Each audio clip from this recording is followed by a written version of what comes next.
Olá, você está no canal Um Conto por um Ponto. Eu te convido a curtir, a comentar, a compartilhar e se inscrever no nosso canal. Eu estava casado com uma mulher que queria ser o chefe da casa. Fátima era dessas. Tudo ela metia o bedelho. Às vezes eu estava fazendo alguma coisa e lá vinha ela se intrometer.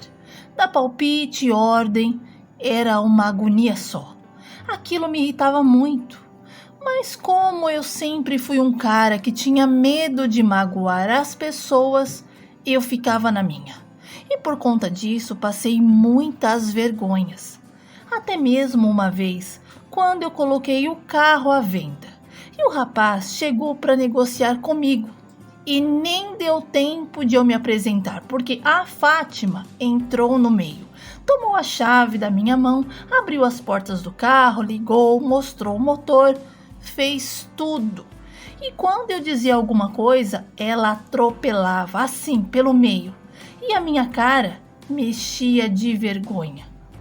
Mas nesse dia, ela também passou uma vergonha daquelas, porque depois que fez tudo isso, o rapaz perguntou: "O carro é da senhora ou do seu marido?" E ela respondeu: "Do meu marido."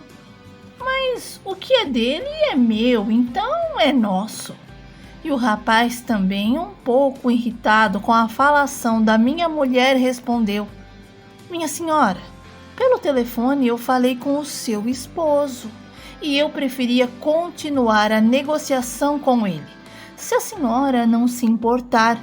E a Fátima, bocuda, respondeu: "Claro que eu me importo.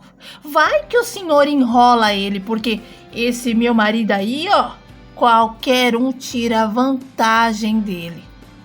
O moço se ofendeu, claro, com um comentário desse, e os dois chegaram a um pequeno desentendimento. E como eu não dizia nada, ele simplesmente foi embora e mais tarde me mandou uma mensagem dizendo que uma mulher igual a minha era bucha. Pior foi ter que aturar a Fátima buzinar na minha orelha, dizendo que eu era um homem frouxo, que deixava os homens falar assim com ela de qualquer maneira. E que se eu fosse outro, nada daquilo teria acontecido. E eu, por essas e outras, passei a tomar uma pinga, para ver se criava coragem e falava umas boas verdades na cara dela. Mas eu ficava pior, porque eu tinha era vontade de dormir. Infelizmente, entrei no vício da pinga. Eu não conseguia ficar sem a minha branquinha. E como eu não era um homem de briga, nem xingava ninguém, a minha esposa nem percebeu o meu vício. Ela dizia: "Pelo menos ele não me enche o saco. Bebe a pinga dele e vai dormir. Mas no dia que ele abrir essa boca para me perturbar, o Romão vai ver com quantos paus se faz uma canoa." Mesmo perdendo meu precioso tempo com a bebida, eu não faltava no trabalho e nem deixei as minhas responsabilidades de lado. O único problema que eu tive foi uma vez que eu acabei saindo para almoçar fora na empresa e acabei bebendo. E aquilo me prejudicou. Eu só não fui mandada embora porque o meu encarregado tinha uma grande afeição por mim e me conhecia desde moleque. E sabia que eu não era dado à bebida e até estranhou. Como eu me machuquei na máquina que eu operava, fiquei uns dias afastado. Mas quando eu regressei, ele teve uma conversa de homem para homem comigo. Ele falou bem duro: "Olha, Romão, eu te conheci quando você ainda era um moleque e sempre gostei da sua pessoa, você é muito dedicado. E por isso quebrei seu galho. Lutei por você no departamento porque eles queriam te mandar embora por justa causa. Rapaz, Você estava embriagado em horário de serviço e isso não se faz. Mas como eu te conheço, eu prometi centenas de coisas lá para Dona Mercedes. E por isso você vai ter uma segunda chance. Mas antes, eu quero saber, o que está acontecendo com você? Por que você bebeu? Desde quando você está bebendo? Eu confesso que estava envergonhado por tudo aquilo, mas eu fui sincero com o meu encarregado e falei: eu estou tendo problemas dentro de casa e não consigo resolver. Na verdade, eu comecei tomando uma pinga, aqui, outra ali, para ver se eu criava uma coragem de conversar com a minha esposa, que não vê em mim o homem da casa. Mas não sei o que acontece porque quando eu bebo, eu durmo e não resolvo o que tem que ser resolvido. Meu encarregado, seu Ailton, balançou a cabeça de um lado para o outro e me disse: Romão, desde quando a bebida resolve o nosso problema, homem? Desde quando ela te faz ser um homem respeitável?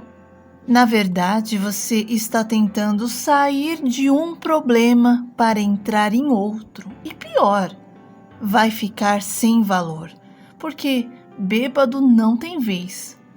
Eu te falo isso, meu filho, por experiência própria.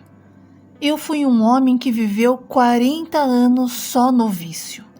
Despertei quando abri os meus olhos e vi que a minha família tinha ido embora, porque eu era um insuportável, briguento, e a bebida só foi me afundando ainda mais. E quando eu descobri que eu tinha perdido a minha família, o meu dinheiro para a bebida, fui procurar ajuda. Fui na igreja, fui no yoga, fui para o espiritismo. Eu tentei de tudo, mas o que me ajudou de verdade foi a força interior que existia em mim e que eu chamo de Deus. Ele me ajudou. Colocou um grupo de alcoólatras anônimos no meu caminho e eu todo dia ia superando e vencendo um pouquinho. Até hoje, quando eu acordo, eu digo: mais um dia. Mais um conselho de um homem bem mais velho que você e que tem idade para ser o seu pai. É que converse com a sua esposa, se abra, diga a ela o que te incomoda. Na verdade, a sua vida só vai mudar quando você se posicionar. E nunca é tarde para tentar. Quando eu vi que estava pronto para recomeçar, eu fui atrás da minha família, da minha esposa, dos meus filhos, e não foi fácil. Minha esposa demorou a confiar em mim, e quando eu saía para algum lugar, eu vi o medo nos olhos dela. Mas eu fui provando que tinha mudado e que não queria perder mais a oportunidade de passar a minha vida ao lado de quem realmente eu amava. Romão, eu acredito em você, cara. Eu sei que a partir de hoje você vai procurar mudar, colocar as coisas nos seus devidos lugares, porque você é um homem forte, tem espírito de liderança. Na hora, eu olhei para ele e respondi: o senhor está brincando comigo, né? Espírito de liderança? Aonde? Seu Ailton afirmou com toda a convicção do mundo: você é um líder nato. Só precisa colocar em prática esse poder, homem. Eu vejo quando você fala com os rapazes da sessão. Eu vejo que eles te ouvem. E outro dia eu te vi ensinando o rapaz a manusear a máquina. E você foi perfeito. Presta atenção nesse seu dom, Romão. Agora volte ao trabalho e não apronte mais. Saí da sala do meu encarregado pensativo e acreditando que ele só estava falando aquelas coisas para me pôr para cima, porque eu não vi esse poder de liderança todo que ele dizia. Nem na minha casa as pessoas me ouviam. A minha esposa fazia era mandar eu calar a boca, porque, segundo ela, eu só falava bobagem. Mas procurei pensar nas palavras dele. Confesso que não foi do dia para a noite a minha mudança, mas eu fui tentando. Aos poucos fui diminuindo as doses da pinga e um dia, quando fui no supermercado fazer a compra com a minha esposa, ela colocou 1 litro no nosso carrinho e eu disse: Fátima, eu vou pegar outra coisa no lugar da pinga. Minha esposa me olhou e perguntou: qual vai ser dessa vez? E eu respondi: vou comprar umas frutas. Eu acho que ao invés de beber, eu prefiro me alimentar melhor. Minha esposa riu e falou: nossa, homem, você sai com cada uma, hein? Nem a minha esposa me admirava. Ela debochava do meu jeito e nunca aplaudia nada do que eu dizia. Vida que se seguiu. E eu comecei a puxar mais assunto com o meu encarregado. O seu Ailton era um homem muito sábio e nunca dispensava a gente sem deixar uma reflexão, uma motivação, um pensamento positivo. E através dessas nossas conversas, eu fui criando coragem para melhorar como pessoa. E a primeira vez que eu me posicionei, arrumei briga grande com a Fátima em casa. Nossos 2 filhos, Mateus e Felipe, tinham o hábito de resolverem tudo com a mãe. Eles não me pediam nada, parecia até que eu não existia.